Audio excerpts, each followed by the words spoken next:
This video deals with losses in paper, several filling methods, and the supplies needed. The term loss refers to undesirable losses of substance on objects and change the original visual impression to the point of a loss of information. Depending on the size and the severity of the loss, the object may become destabilized. By filling a loss, the affected material can be stabilized again and the structure integrity of the object can be restored.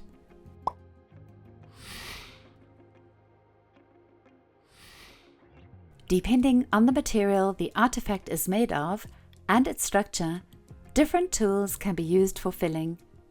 As a general rule, the filling should always be slightly lighter than the original color.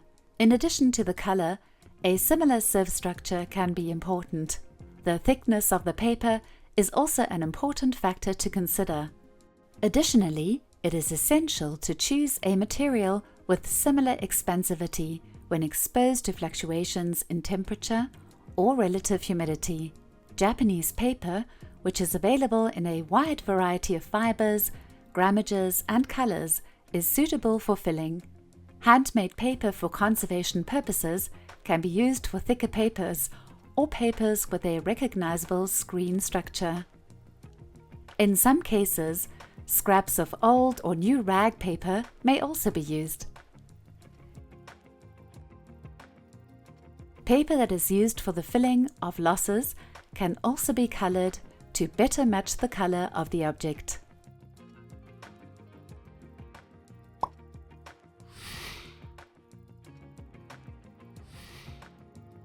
First, the object is placed on a light table.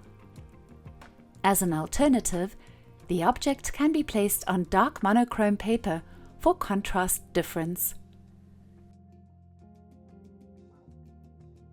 A polyester film is applied to protect the object. The fill paper is placed on the loss to trace its outline. For this purpose, a pencil, a bone folder, or a pointed instrument can be used. Here, the outline is traced once with a pencil and once with a bone folder. Thin paper can simply be pulled apart along the outline. When working on thicker paper, the outline can be dampened with a wet brush or a ruling pen. This makes it easier to pull the fibers apart. Another option when working without a light table is to make a stencil out of polyester film. The film sheet is placed on the object and the outline of the loss is traced with a marker. The sheet is then cut along the outline.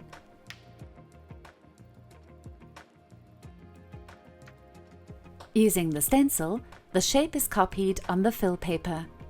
Next, the insert is made following the previous example. The insert can now be applied. The fibers on the edges of the insert are coated with a selected adhesive and glued to the object so that they overlap slightly.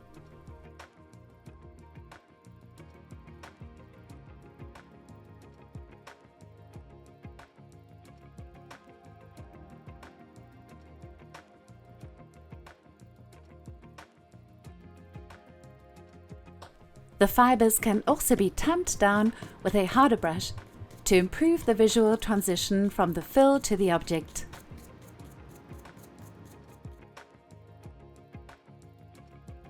The filled loss is weighted down and dried between fleece and blotting paper.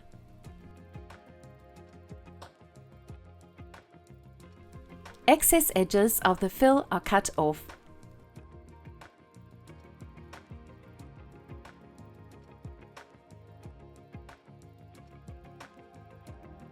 If the edges of the loss are smooth or the fill material is short-fibered, the overlap can affect the object's aesthetic unity.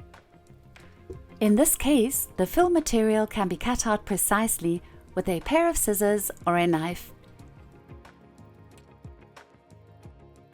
To fix the fill, a thin sheet of Japanese paper can be glued on as a bond.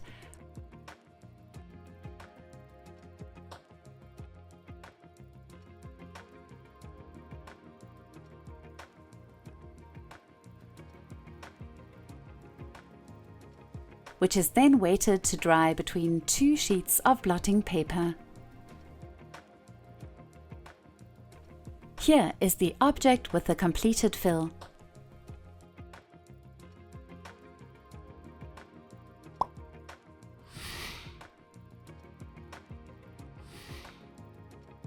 Japanese paper laminated fills consist of several Japanese paper sheets laminated on top of each other. The grain direction of the paper sheets is respectively offset. This way, the properties related to the thickness, color tone and surface structure of the individual layers are combined with each other. The laminated fill can also be applied directly onto the object. The layers of the laminated fill are prepared as shown previously. The middle layer and one of the outer layers are applied to one side of the object.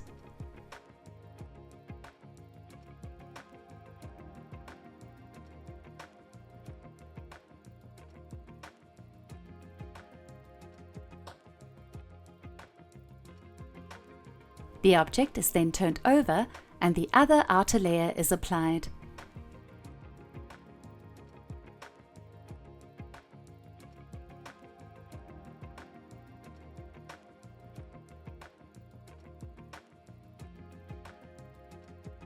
Finally, the glued fill is waited to dry. The edges of the loss are now protected between the laminate layers.